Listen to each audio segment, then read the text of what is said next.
So this is now my privilege and honor to introduce Malcom Horn. She's the Director of Learning at the Rimrock Foundation. She is my supervisor, and she is just amazing.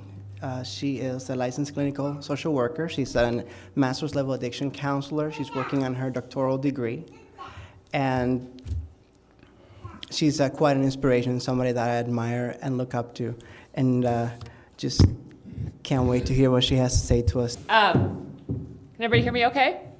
Okay, so my name is Malcolm. I want to thank you all for allowing me to come speak to you. I am very impressed with just the message that you guys have, and I'm not sure how I've been in Billings this long and not heard of you guys. So I will try to be more a part of your guys' group because I like your message. So thank you. So thank you for having me. Digging off of it's not about the nail. What I'm going to talk to you guys about is how to get your needs met. You know, we started off looking at that nice hierarchy, that pyramid, Maslow's hierarchy of needs. And when we think about our needs, before I got into this psychobabbly therapist-y career, I thought, what do you need? You need air, food, water, shelter if you're a weenie, really? But really, you just need those three things, right? Right. No. Because we know that we need so much more than that. When we get those fundamental needs of air, food, and water met, and shelter, okay, fine, it's winter. But then there's all these other needs. We need to belong. We need to have affection. We need to have love. We need recognition. We need all of these other things to really make our life complete. And so what I'm going to talk to you guys about is how do we identify what do we need, but more importantly, how do we express that to our loved ones? Because it's typically our family, the people around us, our community, that we are trying to get needs met from, right? So, and as you saw in the little clip there, we don't always do a good job of really listening to each other about what we need. And sometimes we don't do a good job of saying what we need either. So I hope that I can enlighten you as we go. So just forward. Which button do I push, Marty? The right button. Yeah. Oh, there we go. Woo! All right. So we'll focus on communication because that's really how we get our needs met. So what is communication? Where do I aim it? It doesn't matter. Oh, at the projector. Oh, that would probably help. No? Anyway, all right. So why do we communicate? What is the purpose?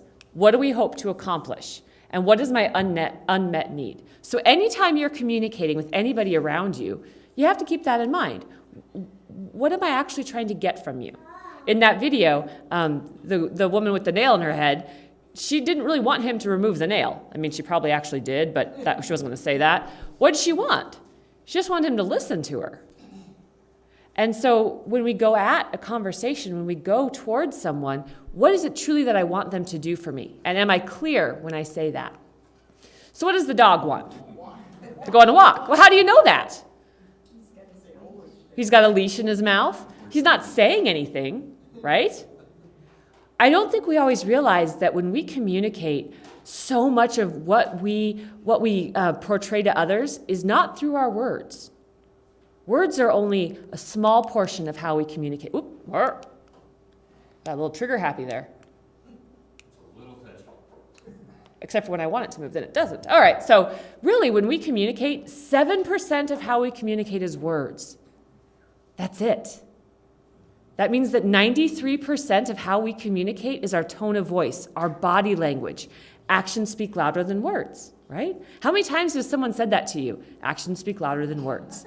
And how many times will someone say, well, I'm sorry? Okay, do they really mean that they're sorry? No, right? So the words really aren't so important. It's really important that when we are communicating, are the words that I'm using right? Are they not right? And what am I using to back those words up? I give, when I'm talking with families at Rimrock, I use a simple analogy of, most of us have been married or in an intimate relationship. And so I make this analogy because people don't believe me when I say it's 7% is words. They think, no. it's a lot more than 7%. It has to be. So here's a nice little analogy. Let's say I finish up here and I go home to my husband and my kids, and I go up to my husband and I say, honey, would you take out the trash, please? Thank you. Okay, what message did he get? Like, whoa, run away, right? He's going to take the trash out. He's not coming back in the house, okay? Now, what if I was to go home and say to my husband, honey, would you take out the trash, please? Thank you. Okay, now what message did he get? False. False. It's a trick, right? He's thinking I'm going to take the trash out. I might get something out of it, right? But you'll notice those are exactly the same words, but they are very different messages.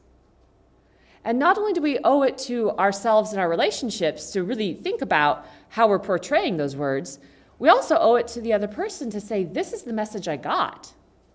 A lot of times we think we're doing really well and we'll try to say something, and that's not what the other person needs. Maybe my husband says something to me and I feel like he's being angry or irritable. Maybe he's not. That's just the way it's coming across. So we really owe it to each other to say, this is the message I just got from you. I just got the message that you're really frustrated about me. Okay? Because we don't always do that. What do? We just assume, oh, they're mad, and we sit on it, right? So, communication, there we go. A good quote, Romeo and Juliet is just another example of why communication within a relationship is so crucial.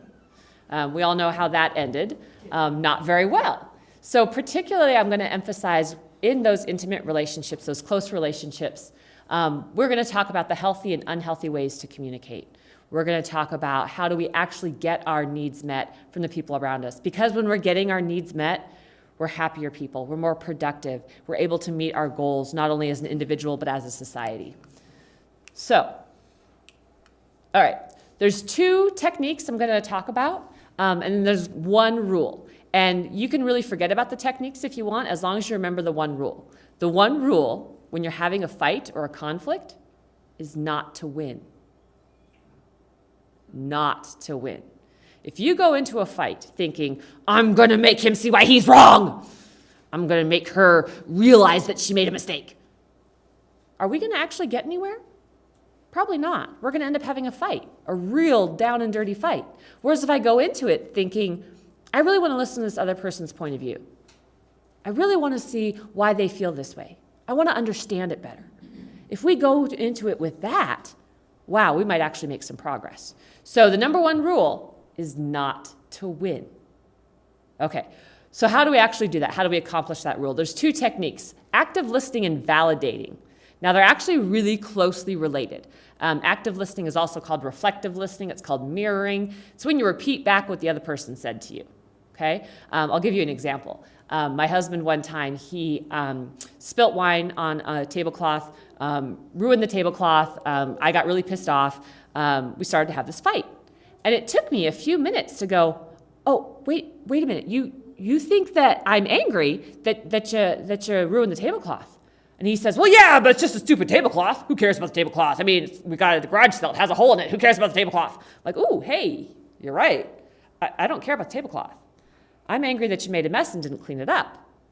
Oh, we were fighting about 2 totally different things. Does anybody ever do that?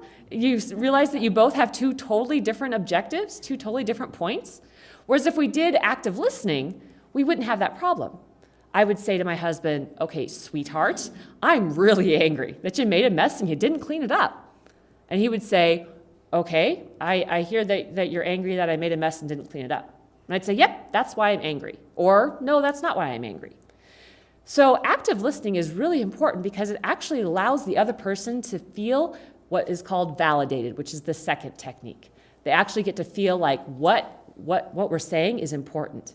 Think about some of the fights or conflicts you've had, not only in an individual basis, but on a social realm. Was the fight more about the people just don't feel like they're being listened to? They're not being validated? Their needs, their feelings, their rights aren't being heard?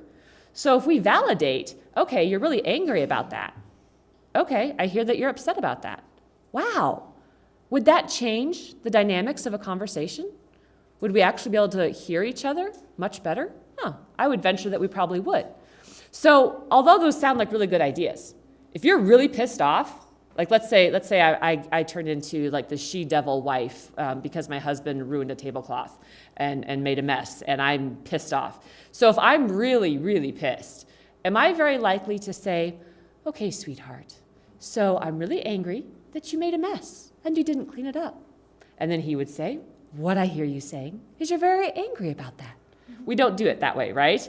We don't smile. We don't say it nicely like that. We say it in a mean way. So it's awkward at first. It takes practice. But you'll watch, if you watch people who have this down, who can do this, you'd be amazed at their conversations and their fights. Their conflicts are not, they don't seem like conflicts. They seem like good discussions, healthy discussions. So I encourage you to practice saying, what I hear is that you're angry. One of the reasons it also works and doesn't feed the conflict. Do you ever know when some people they just feel like they want to have a fight? You ever get that? Like they just want the fight. Anybody? Everyone's like, well, no, not in our family. We're all happy. No, right? I have a teenage daughter. Oh, you have a teenage daughter. Well, there you go. So this will be really good for her. So when she's all pissed off and you say, I hear that you're really angry about that. Well, yeah, I'm angry. Da, da, da, da, da. I hear that you're really angry about that. Yes, I'm angry. Blah, blah, blah, blah. I hear that you're really angry about that. The fight isn't going to go anywhere, right? Because what do we do when someone comes at us with, rah, rah, rah, rah? We automatically respond back. You look at that hierarchy for safety that we had up there. I want to feel safe. So if someone comes at me in anything that's attacking or threatening, I automatically want to defend myself. So if I'm not going to feed into that, we're not going to have the conflict. I'm just saying, I hear that you're upset about that. My husband, when we first got together, I wouldn't fight with him because he would kind of do that. And I'd say, I'm not going to fight with you about this. Well, blah, blah, blah, blah, blah, blah. Okay, I'm not going to fight with you about this. Blah, blah, blah, blah, blah. I'm not going to fight with you. And next thing you knew, we would actually have a conversation about it because he knew I wasn't going to fight. I wasn't going to get into that. So I really encourage people to practice active listening because that also means you're validating what the other person feels. They did that in that little video. He finally said, okay, well, that sounds really horrible. And she was all happy about that, right? How many times do you just want someone to hear your point of view? So most people don't listen. When it comes to that active listening, when it comes to that mirroring, you actually have to listen to what the person is saying and not listen just to have a rebuttal.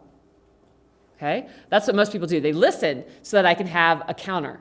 I listen so that I can come back at it, instead of actually listening just to listen. Someone once said, if you're really going to listen to someone, it means you're willing to be changed by them. I'm willing to be influenced by what they're saying. So I have a little picture up there of those Chinese finger puzzles. Anybody ever try those? You stick your finger in, and you can't get it out, right? Everyone's pulling, and it just makes it worse. How do you get your fingers out of those Chinese puzzles? You give in. You go towards each other. And then you get released. So that's what we have to be able to do. Even though I may not like what my husband is saying to me, if I go towards him, if I go into that conversation thinking, I'm going to listen to what you're saying, and I'll be willing to be changed by it. Maybe I'll be influenced by it. Wow, it's going to be a much different conversation, and that relationship is going to be stronger because we're no longer on two different sides. We're on one side. We may have different opinions on the side, but we're a team, okay? Does that make sense? So how do we actually do it? First of all, don't talk. Sounds kind of funny, but when we're having a fight or a conflict, what do we want to do? We want to jump on the other person. I know this was a election cycle just recently. If you ever watched those debates, do you think the other person was actually listening to what the opponent had to say? Or were they just listening for keywords so that they can then look at their little cheat sheet and find their perfect rebuttal, their pithy comment? They weren't really trying to listen. They were having a true debate. So how to actively listen? You have to actually shut your mouth, which can be hard, right? So you actually have to shut your mouth and listen to them. And listen so that you can actually be able to repeat what they're saying, okay? You have to be able to repeat back what the person is saying, because that way, wow, you actually did hear what I'm saying to you. Impressive. Be willing to be changed. Validate their point of view. You don't have to agree with it. People get really confused by that. They think, well, if I validate what you're saying to me, then I'm agreeing with you. Well, no, you're not. My husband could say, I think cheese pizza is the best food in the world. And I could say to him, okay, I hear that you think cheese pizza is the best food in the world. I may think cheese pizza is perfectly disgusting, but I can still validate that that's his opinion. That's what he feels. How would it work if I didn't do that? If I said, are you crazy? Cheese pizza is not the best food in the world. What is wrong with you? What would happen? He would feel attacked. He wouldn't feel validated. Next thing you know, he's going to be bringing cheese pizza home every day after work, right? Just to make that point that cheese pizza is the best. So it's very different if I say, okay, I'm glad that you think cheese pizza is the best food in the world. I don't agree with it, but that doesn't mean that you can't. So, and then I, of course, put that little part up there. Silent is an anagram of listen. Interesting, huh? Same letters, different meanings. So the keys to communication success, really. Come on, go. There we go. Solvable problems have no underlying agenda or conflict. So if there's a problem that needs to be solved in a relationship, there isn't an underlying agenda. I don't have a scoreboard, so to speak. So I don't have to keep a little running tally with my husband. Okay, this is the third tablecloth you have ruined in a month. Okay? There isn't this tally. Okay, there isn't an underlying agenda. When we're having a discussion or a fight or anything that we're doing, I don't have an underlying agenda that makes me come out on top. How many times do we have a scoreboard in the relationship? Well, it's your turn to do the dishes because I did them yesterday. Okay, who cares? It's our house. It's our community. The dishes need to be done. The trash needs to be taken out. Whatever it is. We shouldn't have to have a fight about whose turn it is. So there shouldn't be an underlying agenda, and it should just be for the purpose of love, of communication. When my husband sends me flowers at work, what is he saying to me? Your office is really drab, honey. Is that what he's saying? What is he saying if he sends me flowers at work? I've screwed up. Well, yeah, there's usually that too. Or I bought something I shouldn't have bought. But he's saying, I love you. I'm thinking of you. Now, he doesn't keep a little diary of, okay, I sent her flowers on the 15th, so therefore, I should get something in the next couple weeks, right? She's going to do something nice for me. He's just doing it because he wants to. Think about the true acts of love that we see every day. Is the person expecting anything in return? Not usually. So there shouldn't be an underlying agenda. Conflicts often start on the same emotional note as they begin. So if I remember going back to that first slide of when we communicate, what am I really trying to get across? So if I feel really hurt, and I use the analogy of my husband because he's simple, he's easy prey. So with my husband, let's say I'm really frustrated about something. I'm hurt, I'm angry. If I go stomping into the room, yelling and screaming about it, is he going to hear me? Probably not. Am I going to get my needs met from that conversation? If my need is to make a big fight and to yell and scream and possibly throw things, then yes, that need would be met. But my need of him actually hearing me, of validating me, wouldn't be met. So I have to think, if I really want that need to get met, I have to maybe calm down and speak to him. Say, when you did X, Y, and Z, I was really hurt. It was really hard on me. He's going to be able to hear that much better than me yelling or screaming. So it goes back to, even though I may want to yell, scream, throw, kick, is that going to get my need met? Probably not. So I need to start the conversation on the same note as I want it to end. And how do I want it to end? I want it to end with, what, happily ever after and all that hoo-ha? No, I want it to end with us coming to an agreement, to our relationship being stronger. So I need to go into it with that idea, not with, I'm going to make him send me flowers every day for the next year, right? That's not the agenda. Soften your startup. Make sure that you present something that is important, and make sure that the person is in a place that they can hear you. Certainly there's timing, right? There's probably, for all of you in here, there's a good time of the day to talk to you and a not so good time of the day to talk to you.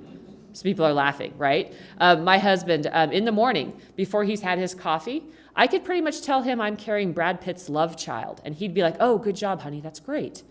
He is not paying attention, okay? And I'm just the opposite. After like 8 o'clock at night, I'm done. I don't want to do anything constructive, anything important. I don't want to think. I'm done. And my husband has actually come into the bedroom when I'm basically asleep and like poked at me. Hey, honey, are you awake? Oh, good. Hey, do you think we should refinance the house? I don't care. I'm half asleep. So knowing that if I really have something important I need to talk to him about, I got to go find a good time to talk to him. Not first thing in the morning, a time when he's not stressed. Because once again, what is that underlying need? I need him to listen to me. I need him to hear me and validate what I'm saying. And I'm not going to do that first thing in the morning before he's had his coffee, right? Of course, then I would have a really good excuse to start a fight. I tried to talk to you, and you didn't listen to me. So if my underlying agenda, if my need is to start a fight, well, okay. But usually that's not really what we want. We just want to be heard. Okay, so aside from finding the right time, with being clear about what you need, you actually have to make sure in your head you know what you want and that you can portray it. Because when we send mixed messages, and of course we've all heard, men are from Mars, women are from Venus, or whatever. So sometimes we think we're being really clear about what we're saying, but sometimes we're not. Okay? So make sure that you know what you need and that the other person actually understands what you need. Okay? You have to be able to make sure that that is being heard, that you're being clear and concise. This is exactly what I need. If you want me to be a happy wife, you need to do X, Y, and Z. Okay? Being clear about it. So, more keys. Learn to receive repair attempts. This is tricky because when you're mad, pissed off, you have a little bit of a grudge there, and the person's trying to apologize. Well, let's say my husband sends me flowers at work, but he doesn't send me the right kind. So now I can be mad at him that, well, that's nice that you tried, but obviously you don't know me very well because you obviously sent me the wrong flowers. Okay, I need to peel it back. I need to say, he was trying to make a repair attempt. He was trying to make it better. And I need to recognize that and validate that. So we need to be able to recognize when they're making a repair attempt, and we need to accept it.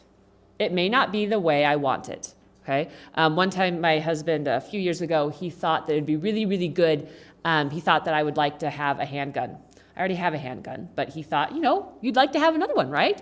So he came home and he told me all about this great present he got me for Christmas that he got it at Shields, and I was really going to like it.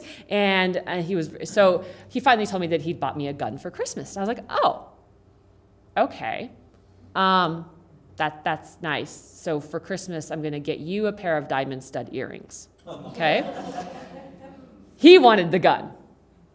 I had to be able to recognize that's what you wanted, and that's fine. There's nothing wrong with that. But you can't make it something for me. Okay? So being aware of repair attempts, taking them in. I see a lot of people kind of smiling and laughing throughout this presentation. That's good. Humor actually keeps us together. And we can take something that could be a fight or a no-go, and we could make it into something that could be strength, that could be stronger. I'm not my husband's first wife, and that doesn't always sit very well with me. But I'm okay with it. I can accept it. So my husband, being the way he is, very loving man, very, very smart. One of those people who has more intelligence than I know what to do with. But when it comes to expressing his emotions, he's an idiot. So he said to me, well, you're my favorite wife so far. Okay, so now that's become our running joke. I could have chosen to make that a point of contention. I could have chosen to make that a problem. But I paid attention to what he was trying to communicate. He was trying to communicate to me that I was his favorite wife. Okay, I have to take it at that. So I have to be tolerant of their faults. I have to be willing to take those repair attempts. I have to be able to take them in, accept them. And of course, now that's a running joke in our relationship. I joke that you're my favorite husband so far. My next one will be husband 2.0. It's a good, it works really well. So you can take those faults and actually make them strengths. Address the behavior, don't attack the person. So if your spouse or someone that you work with or your kid does something that you don't like, focus on the behavior, not the person. If we say to them, gosh, what the heck is wrong with you? Geez, you just, what, you can't figure that out? Ooh. So I'm basically just telling them that they're stupid. Nobody wants to be told that. Whereas if I say this behavior, I'm concerned about this behavior. Tell me more about the behavior. What happened with that? Why did you do that? Let me know. I'm talking about the behavior. I'm not attacking them as a person. So if my husband doesn't take the trash out, instead of saying, you good for nothing, lazy SOB, why'd I marry you? You're such a, now I know why that other lady divorced you. I get it now, right? I could attack his character, or I could say, I'm really frustrated you didn't take the trash out. I thought I asked you to. Maybe I didn't. So I'm going to say it now. Could you please take the trash out? I'm going to talk about the behavior, not attacking the person. Because really, what do we all want? We all want to be listened to. We want to be validated. We want to be acknowledged as people with feelings and needs. So we need to be able to give that dignity and respect to the people that we're talking to. Whoops, a little too fast there. So I like this one because people tend to get very black and white. I don't understand these couples that fight and a minute later change their Facebook status to single. I fight with my parents, but you don't see me change my status to orphan. Okay? We have to be willing to recognize that, if you're in a relationship, they will occasionally piss you off. They will occasionally let you down. Goes with the territory. So when people are all mad that, well, they didn't do something right, I'm like, so? Not everybody does stuff right all the time. So paying attention to, ultimately I chose this person. Whether it's a significant relationship, whether it's a child, parents, you still choose to have them in your life. So recognizing I chose this person, and just because they make one mistake or two mistakes doesn't mean I'm going to unfriend them. Doesn't mean I'm going to X them out of my life, because nobody's perfect. I've made mistakes. We've all done it. So how do we, I don't like the clicker, Marty. So problem stoppers. So when we're starting to get into that conflict, and we're remembering that crazy chick Malcom who spoke on Sunday, she told me the number one rule is not to win. So how do I do that? So these are some ways to not win, to actually have a conversation. So you identify and accept the problem. The problem isn't that my husband is an idiot. The problem isn't that you're a jerk. The problem is the trash didn't get taken out. The problem is whatever it is. That's the problem. It's not that the person has flaws. You have to be able to hear what isn't being said.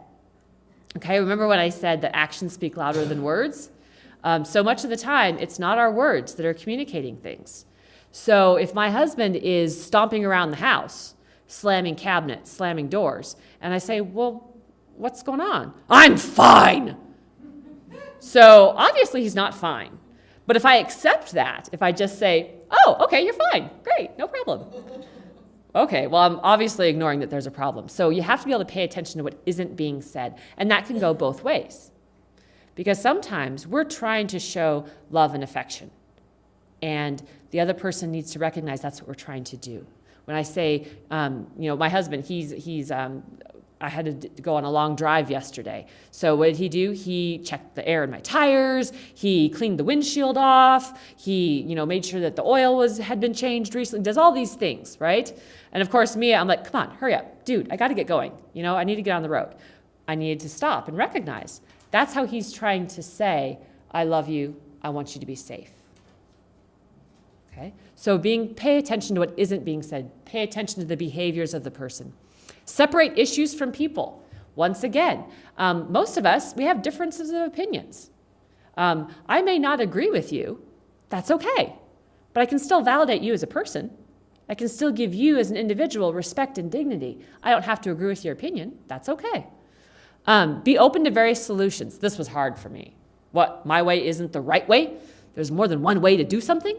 Having to be aware that when we're in a relationship, and once again, whether it's an intimate relationship, whether it's parent, child, aunt, uncle, cat, Whatever the relationship, there's more than one solution, and I need to be open to them. And apologize. Be able to say, I'm sorry. Think about some of the conflicts that may have happened in your life.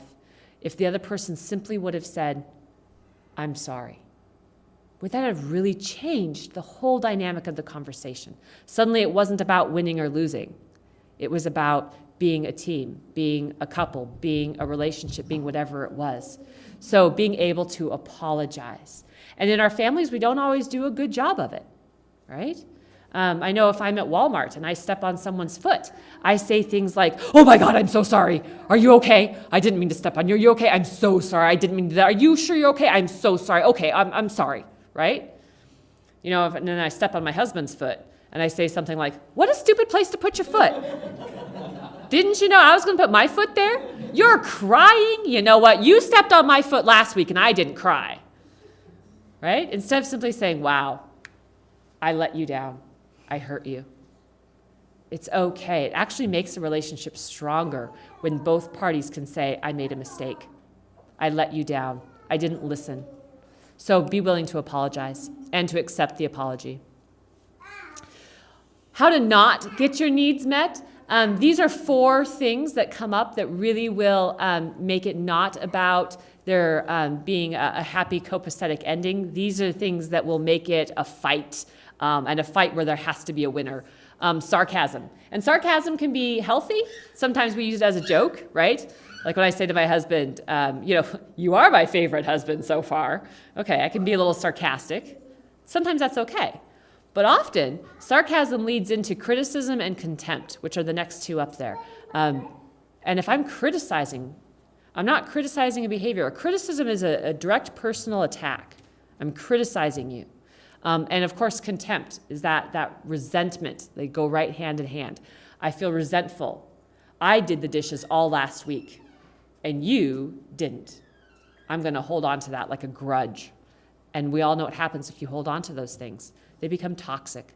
So if you're starting to notice in any relationship, or someone in the community, your boss, any relationship, if you're starting to see this criticism and contempt and resentment seeping in, you need to pay attention to that.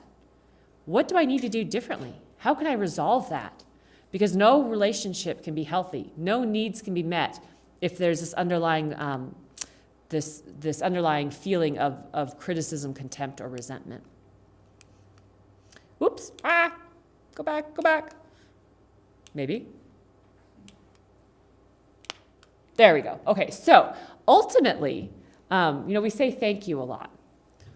Do we mean it? Do we show it? I would encourage every single one of you today, when you're done here, go home, write down the people in your life, the important relationships, your boss, your kids, your anything. Start to write down why you're grateful for that person, what they do that's important to you, why it is that you choose them, because you are choosing them. What are you grateful for? And let them know that. Because often we don't do a good job of telling each other what we appreciate about the other person. My husband can always tell when it's family week at Rimrock because I'm doing this gratitude listing all the time with him. Oh, I appreciate that you do this. I love that you do this. I'm really grateful about this. And he'll look at me like, it's family week, isn't it? I'm like, yes, it is. And so I'm practicing what I preach. I'm being able to say, I'm going to validate and recognize all the things that I'm grateful for in this relationship.